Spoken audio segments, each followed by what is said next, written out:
बड़े पसंदीदा opposition leader भी रहे और उन्होंने मजा भी किया।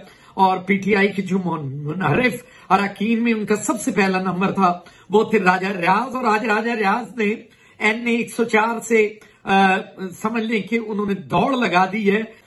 हलचल सी मची जब बैरिस्टर गौहर को एक टेलीफोन मैसूल होता है जिसमें उनके घर पर पुलिस ने धावा बोल दिया और तकरीबन 4 से 5 जो है पुलिस की वैन्स उनके घर आई हैं और उनके बेटे और उनकी मिसेज और एक नौकर पर तशद्दुद किया गया है। आने वाले दिनों में हम देखते हैं कि अभी बड़ी चहमगोइयां हैं कि शायद ये इलेक्शन जो है वो हो या ना हो, क्योंकि सेनेट ने भी एक करारदाद दोबारा जो उन्होंने पेश किया और उसमें कहा है कि हमें 3 महीने का कम से कम जो है इस इलेक्शन में गैप हो जाए तो बेहतर हो सकता है।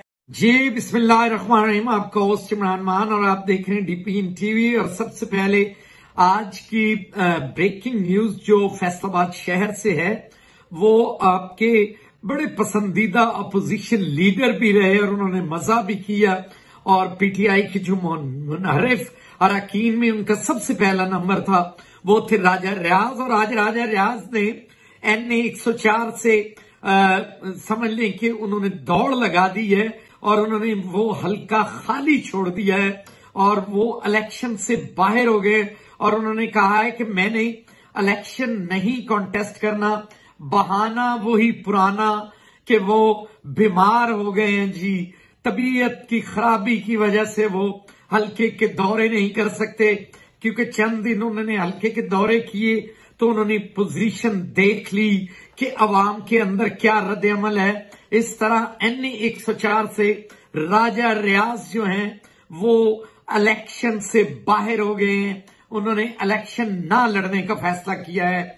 उनकी जगह जराए बता रहे हैं कि शायद उनके बेटे दानियाल जो है इलेक्शन कॉन्टेस्ट करेंगे, लेकिन राजा रियाज जो हैं वो इस इलेक्शन से बाहर हो गए। और अब इस तरह है कि राजा रियाज के हल्का से बाहर होने पर, क्योंकि पीटीआई की तरफ से साहबजादा हामिद रजा को टिकट दिया गया है, तो हामिद रजा पहले भी बहुत मजबूत उम्मीदवार थे। उनके वालिद ग्रामी साहबजादा फजल करीम साहब इस हल्के से 3 बार MNA हुए थे, तो उनके लिए ये कोई नया हल्का ना था। काफी जड़ें मजबूत थी इस हल्के में उनकी, तो वो कॉन्टेस्ट कर रहे थे। लेकिन राजा साहब ने अब बिल्कुल इस मैदान को खाली छोड़ दिया है और जो कोई 19-20 या 20-18 का मार्जिन था वो भी खत्म हो गया है। और साहबजादा साहब के लिए अब बिल्कुल ये हल्का खाली हो गया है और उनके लिए समझ लें कि वो क्लीन स्वीप कर जाएंगे। और अब भी थोड़ी देर पहले जब सुप्रीम कोर्ट की कार्रवाई जारी थी पीटीआई की जो बल्ले की वापसी होना ना होना, मिलना ना मिलना, उस पर वहां पर एक हलचल सी मची जब बैरिस्टर गौहर को एक टेलीफोन मैसूल होता है जिसमें उनके घर पर पुलिस ने धावा बोल दिया और तकरीबन 4 से 5 जो है पुलिस की वैन्स उनके घर आई हैं और उनके बेटे और उनकी मिसेज और एक नौकर पर तशद्दुद किया गया है। ये कुछ देर पहले हमारी स्क्रीन पर इसकी विजुअल और फुटेज भी चलती रही हैं। तो इस तरह से बैरिस्टर गौहर ने ये बताया भी कि मेरे घर पुलिस दाखिल हो गई है।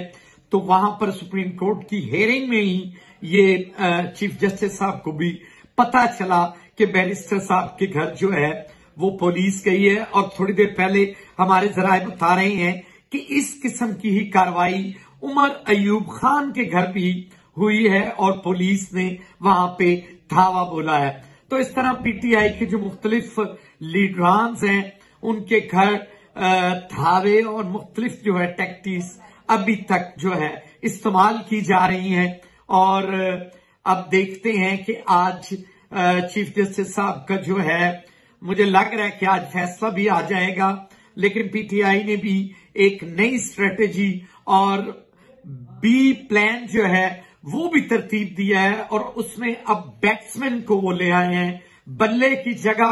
अब बैट्समैन जो है एक पीटीआई नजरियाती उन्होंने जमात के नाम से बैट्समैन जो निशान होगा, जो कि बल्लाबाज यानी बैट्समैन, बल्ला उसके हाथ में होगा, वो वाला निशान जो है अपने लिए चॉइस किया है और देखते हैं। और उन्होंने तमाम अपने उम्मीदवारान से भी ये हदायत जारी की है कि वो आरओज ऑफिस में पीटीआई नजरियाती के जो है वो फॉर्म लें और टिकट्स उससे दाखिल करवाएं, ताकि उनको जो निशान है वो बैट्समैन वाला मिल सके।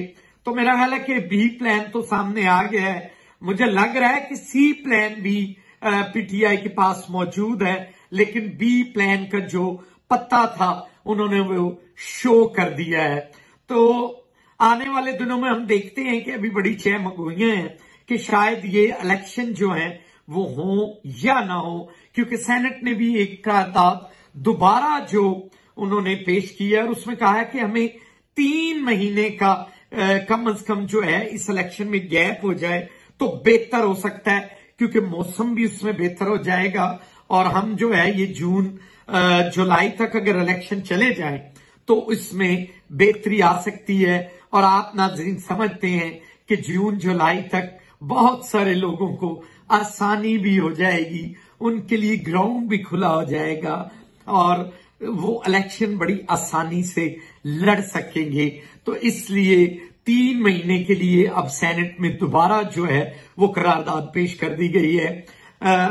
आखिर में जो मेरा मैसेज होता है कि हम जो कुछ भी करें, इलेक्शन हो ना हो, यहां किसी की हुकूमत बने ना बने, लेकिन सबसे पहले आप इस मुल्क के लिए सोचें और इस मुल्क की खैरखाई करें।